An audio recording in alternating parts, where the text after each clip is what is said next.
Are you gathering ideas for your upcoming homeschool year? Here's a suggestion. Grab an empty notebook, create different sections for different kids in your homeschool, and write your list of ideas. I have a journal like this that's red that has all 4 of my kids' names in it with tons of ideas from homeschool year to homeschool year, from way back in the day to this year. And what I do is just keep track in perhaps sometimes subject areas, just so I have a clearer sense of maybe where things might fit or what I might include. And I write things down as I think both they're interested and also I'm interested in doing an activity. So today I'm going to give you a list of ideas that you could use in fine arts or in art, something that is one of my great loves. Each of my kids has taken some aspect of art and incorporated it in their worlds. My oldest loved to go to museums and art galleries with me. She's the only one.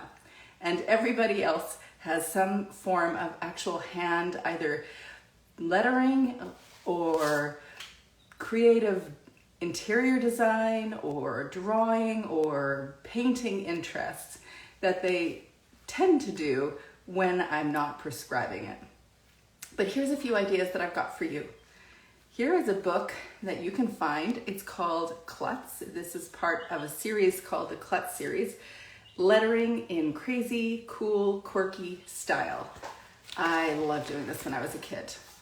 All the different kinds of letters. Maybe you could create your own bullet journal. Really, you could create signs, perhaps birthday signs. I've got a birthday coming up tomorrow. How about coloring? Have you seen these meditation coloring books? I'm in love with Jane Austen, and this is a coloring book, a love story with all of Jane Austen's different stories in it. It's intricate, but I do like it, especially in the winter during slump month. It's my favorite time to do artistic things myself.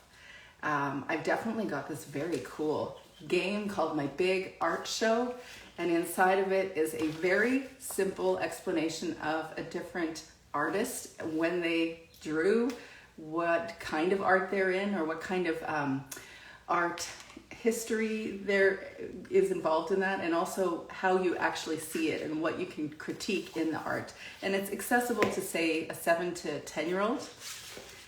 You Can Draw in 30 Days by Mark Kistler. This was one of those popular homeschool drawing packages probably about 10 years ago, and it's for a reason, because if you're interested in doing any drawing at all, he will take you through a very simple process of learning how to draw all sorts of different things. There's 30 lessons, and it goes anywhere from learning about how to draw a sphere, a cube, koalas, a rose, pyramids, waves, lilies, the human eye at the very end, all sorts of different things that you can learn how to draw. And if you have an interest and you think there is no way that I can draw, I'm with you. I thought that about myself back in the days as well. And it turns out that's not true. You can learn. In fact, it was quite challenging for me to learn how to draw. It was one of those things that I did on a Wednesday evening for the purpose of relaxing and having my own homeschool mom self-care. It turns out it felt like I went to math class. But it was very interesting, and it did help me realize that anybody can draw if they learn how. Of course, it's always more fun when you find a package of drawing pencils or art pencils. But I don't know about you, I tend to want to buy new things every year for my kids, whether it's drawing pencils or art books or crayons or colors. You don't need to do that as a homeschool mom. In fact, just look under the cushions. You probably have some there. If you want to introduce your kids to different artists, we have the covers removed now, but it's called Color Your Own Mary Cassatt Masterpieces. And so you can find some art by Mary Cassatt or Edgar Degas or Renoir or Monet or Monet, all sorts of different artists. And really, they can sit and color this with any medium they like. It could just be colors, crayons, or markers, or paints, whatever you like. And you can be sitting alongside them reading, doing a read aloud. So you can see that after a while, even though they're probably not going to be painting the exact same colors of the artist's original intentions, they get a sense of what the art pieces are by different artists. Have any of you introduced your kids to Origami? The Usborne book of Origami. Check out Usborne. If there was anything I would sell, it would be Usborne books. Like the Tupperware of the homeschool world is Usborne, because they have concepts or pretty much any topic of book across the spectrum in Usborne. So check out their art options, but this one is all about origami, and it actually comes with an origami paper set where you can make star boxes. Maybe that's something that one of your kids would find interesting to do, or you can find puppets, snapping mouths, or even a Christmas tree. There's all sorts of different things that you can do inside of that.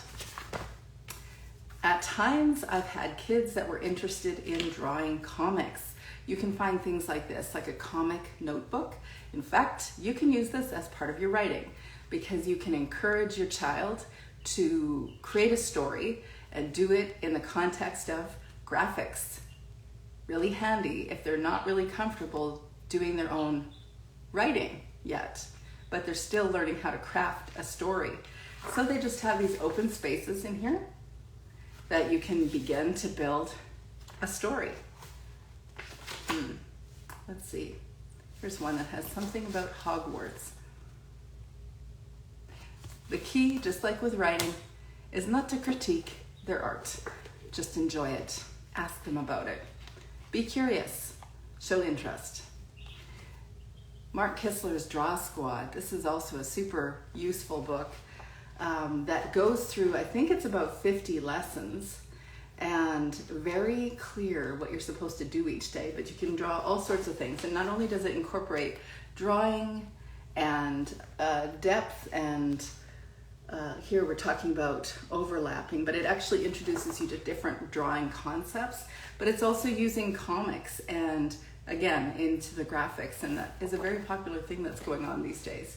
And if you want to know what age does this apply to, well, you get to decide based on what you think your child can do. It really is he or she interested in doing this? Also, if you're interested in doing it and you want to do it with your kids, you can do that too. Then we've got Drawing with Children, Mona Brooks. It's a creative method for adult beginners. And so if you want to be one of those parents that does a little self-study before you bring something to your kids, this gives you all the details of how to actually get yourself drawing and then doing it alongside your children as well after you've done the lesson. Here's one called The Practical Guide to Drawing Portraits.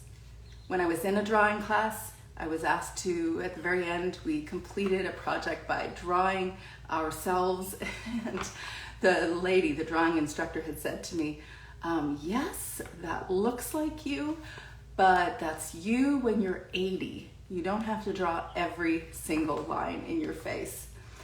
Interesting. So I have something for me when I'm 80.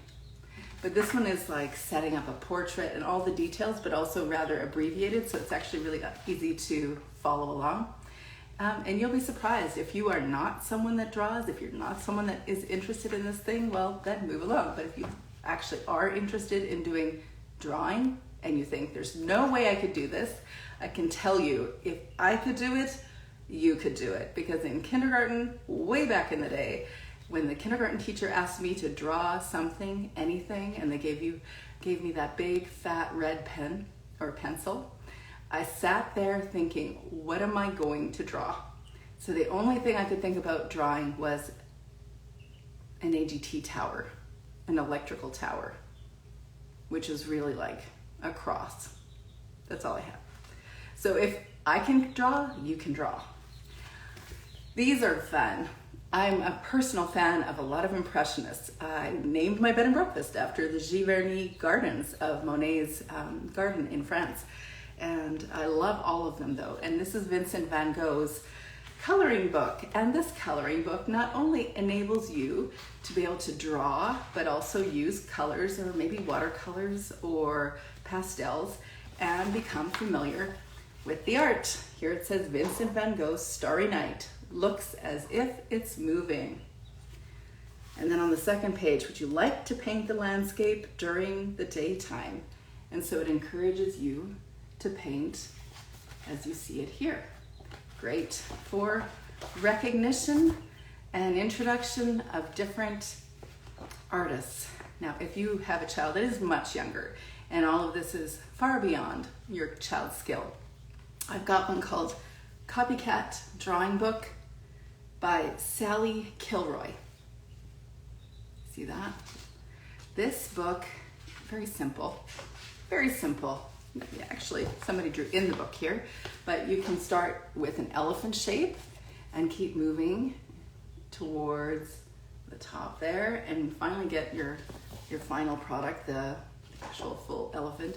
You can see that they're very simple, but when you're younger, your brain sees this more simply or more easily. So this could be a great way to start. Of course, you can find books that have any interest, like planes, choppers, and watercraft, which was my son's interest, or my daughter was interested in baby animals, had another daughter that was interested in sharks, a little bit more intricate. I love reading about artists. Actually, the best place that you can ever find books other than the Usborne site, and no, I don't have an affiliate link, but I would like to connect with somebody that does have one. Now, and Usborne definitely is a popular favorite, but another place you can find great art books for kids is in science centers or art galleries or museums. Those are the best ones. Those are the ones that actually usually sell the most. I've got one called Lives of the Artists, Masterpieces, Messes, and What the Neighbors Thought by Kathleen Krull and Catherine Hewitt. And it does go through all the stories about the artists, like this one is Georgia O'Keeffe. And it really is about a 2-page discussion about her life and also about her art, something that you could actually include for Read Aloud. Got one called Michelangelo by Diane Stanley, and it is as beautiful as you would actually see in the Sistine Chapel. Right? Okay, how do we not have a picture? There we go, right at the back. Okay. Do you know, we were in the Sistine Chapel once upon a time, me and my 4 kids and my husband, and we were told we had to be very quiet. We got shuttled in there like cavalcade. It was very tight. I can't imagine that we're ever gonna have tight spaces like that ever again, but if we do, it was pretty wild. And they said you have to be very quiet because they don't want to influence any of the art. And so we all moved in very tightly. We were gazing upwards, and I think we were the only one with kids that actually were quiet because everyone was talking. Okay. And these ones, have you seen these? These Draw Right Now. These are really fabulous books because they incorporate drawing and writing into your art. For instance, this particular series, or this book 4, is about the polar regions, the Arctic and the Antarctic. We took it up to the Arctic when we did go up for a summer, and you could draw blue whales. It shows you a very simple process to drawing blue whales. And then it gives you an opportunity to do some copy work or print work. So if you have your own print paper, you can actually have kids copy that. I really like these.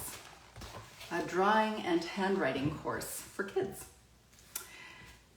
Last thing I'll say is these art pieces, like this one, no, it's not Van Gogh, but these pieces are truly priceless to me, as priceless as anything that I would see in an art gallery, especially as I just graduated my second daughter. So I know exactly what it's like to say goodbye.